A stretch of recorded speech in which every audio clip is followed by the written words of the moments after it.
Takže čus lidi, já vás vítám u dalšího tutoriálu číslo 2. A dneska si upravíme request PHP, což je který nám umožní si upravit jakože epiky. Tak jo, takže teďkon to vypneme tady a dáme si to do téhle složky htdocs. Teďkon si to tady nahrajeme a upravíme zase. Teda kde to je? Jo, host vlastně. Jo, tady. Ne. Jo, tady. To máme teda už a tak jo, takže teďkon to máme a no, nic jsme neupravili ani. Teďkon si to jenom refreshnem, nebo spíš takhle. Teďkon takhle a můžeme proklikávat. Teďkon tady vidíte, že to má cenu jednoho stříbra a jedné houbičky, což je, myslím, docela dobrý. Teď si můžete fakt proklikávat, jak chcete. Padne vám všechno, teda. No, ale některý teda mají taky nějaký ty problémy, že teda nejsou viděn, ale to se časem opraví teda. No a teďkon by se mohli ukázat, jak si přidat třeba přes to PHP a MyAdmin, jak si přidat třeba level. Tady dáme třeba 356. Teďkon nám to překlikne. A nebo taky ne. Tak asi musíme 355, což je asi největší level. To říkám. Já bych si to mohl stišit trošku. Tak, no a teďkon vám hned budou padat lepší itemy. Což jste si asi všimli. Čekat, tak najdeme nějaký epic a hned si ukáže. Já se prokliknu. Nevadí. Tak jo, tak teďko tady. A hned od začátku máte otevřený všechny podzemka, což tady třeba uvidíte. No, to mě úplně rozdopal. Musíme si najít lepší. Vidíte, tady to je třeba epic, který nejde vidět, akorát trošku buglej teda. Ale jinak funguje stejně jako normální, který jdou vidět. No tak asi nám nepadne žádný epic, tak si tady vezmeme třeba tejtu a zkusíme podzemku tejto. No tak jinak jsem vám chtěl říct, že tej věž nefunguje, což a záchod taky a ještě čerdej něco teda. To teď snad ještě, jo, je tady.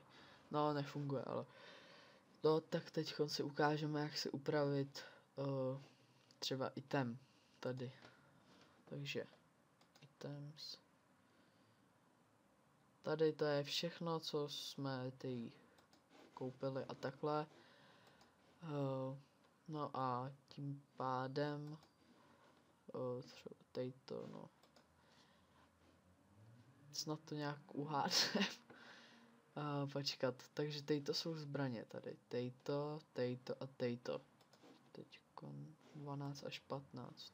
No, ale to tady nemáme. Ale tak si dáme tejto jednoduše. Jej.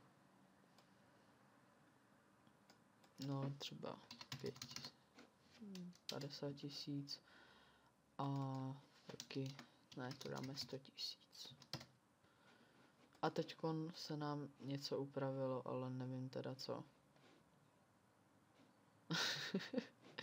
No, to je jedno, tak si upravíme spíš tady user data a což tady máme tady upravit.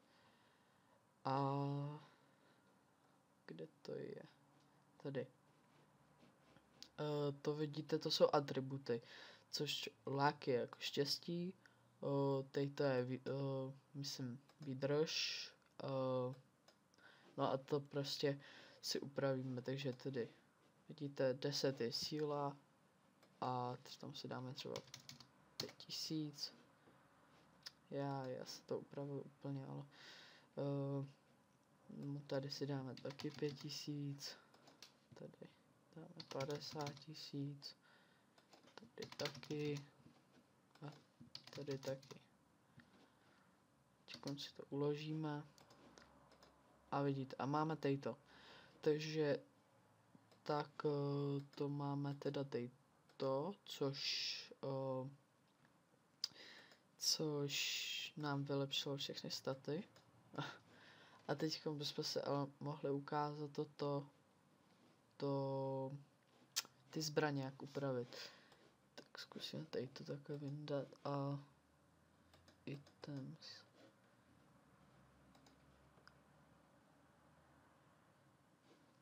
Tady máme tady to, ale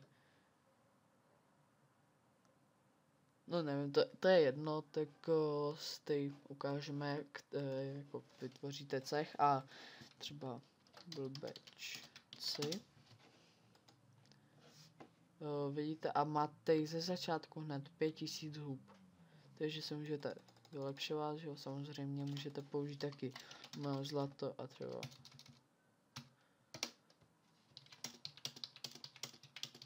si to tam naklikáte a teďka se můžete normálně vylepšovat, jak normálně teda. Potom se můžete i pozvat lidi teda, což je snad jasný, že jo. No ale elíky teda ty nejsou, no. Což mě docela mrzí, ale až vyjde další update tohodle, tak vám hned ukážu, jak si to tam přidat a takovýhle. Tak jo, tak to by asi bylo všechno. Já vám chci poděkovat za shlédnutí a to teda je všechno. No a můžete si ještě tady upravit hubičky. Vidíte, tady mám 939, tady je 939 a dáte si třeba 5000. A máte hned 5000. Tak jo, tak teda tady to přidáme a zkusíme pár podzemek, což z podzemek nepadají epiky. To